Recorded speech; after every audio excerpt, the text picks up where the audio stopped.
Hey guys, it's Nick, and I'm back with another video. But I guess you could say I'm not technically back because this is the first video on my channel. Yes, sir, the Nick TBG channel.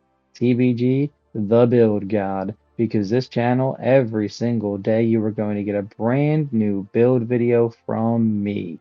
Yes, that is right. Every single day, a brand new video from me. Now, Mike Wang came out recently and said there is 4,400 different build names. And personally, I am a build name connoisseur. Like that is why I started playing 2K, honestly, was to create all these very different build names. Like the first build name that I was extremely passionate about, the Lob Threat. Oh, injected into my veins. I loved my lob threat build. So what I want to do is I want to share my passion with of making builds with the 2K community because I believe there's a lot of people out there who care about the build names and want it to be a good build, and I believe that I can make those builds. Now obviously there are going to be the builds where it's a bad build, but it has a cool build name. I'm gonna post those too, but I'll make sure to specify being like, look, this build is not great, but if you want the build name, this is definitely it. But now that we have that out of the way, I believe there's something in the 2K community that isn't being talked about enough when it comes to NBA 2K26 and making your new build, your first build of the year. And I believe it is the new cap breaker system. I think that the fact that cap breakers no longer have +1, like it's weighted now, I think that'll make a huge difference when it comes to making builds and especially planning your builds out. Like if you want to be one of the people who only make one build a year, you're going to care about what your cap breakers boost and what that boost is now that it isn't just a +1. And I mean, I'm even going to be one of those people where I'm only going to try and make one, maybe two builds all year. Now, I've been saying that for the last 2 or 3 years, but then you keep on messing up your builds and you have to make more. But I think they've given us tools this year to where they've seen the feedback that people don't want to make 7, 8, 9, 10 builds. They only want to make one or two builds.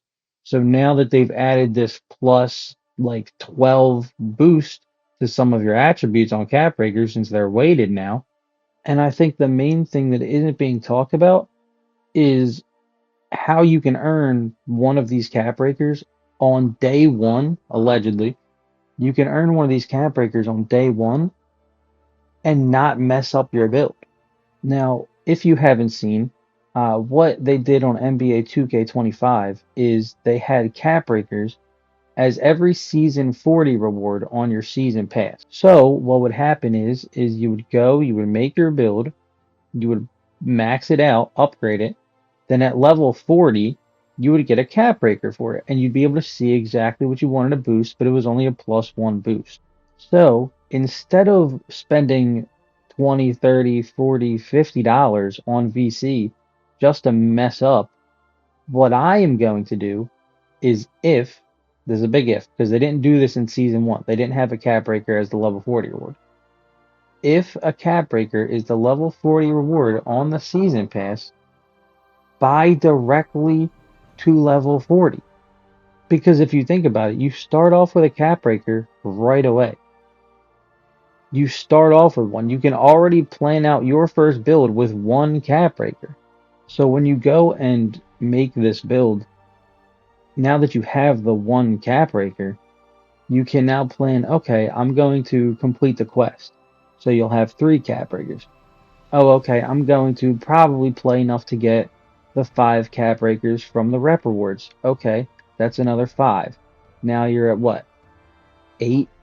You'll probably play at a minimum, if you play the game a lot and you're enjoying the game, you'll hit level 40 at least 2 more times.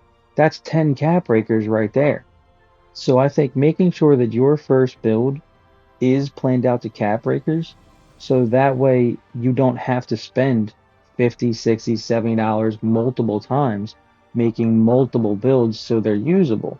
Like my game plan when the game drops at 12 o'clock noon Eastern Standard Time on Friday, August 29th. is one, probably wait an hour for 2K to fix the servers. But then once you're actually on the game, I'm gonna make a nothing build, like an absolute nothing build. I'm gonna go directly to the season pass and I'm going to buy directly to level 40. So that way when I go and back out and make my actual build, I'll see exactly what boost I get for certain attributes. Because if I'm planning on making a 6'10 small forward build and my passing only goes up to a 40 on the build that I have labbed out, if I can do +5 cap breakers and get my passing to a 75, that's huge. So I'm urging everyone in the 2K community, please do not make this mistake when you make your first build. Please do not mess up and have to make your build over and over and over and over again. But guys, that is it for me today. Please make sure to drop a like, subscribe, and I'm excited for NBA 2K26. Daily videos are going to be coming. I'm going to try and make as many videos as possible, finding out as many build names as possible. If there's a really cool build name, you will be able to find it on this channel, and I'm excited. So let's get it, guys. Let's have a good year of NBA 2K26, and I will see you guys later. And remember, do not forget to tip your waitresses. I'm out.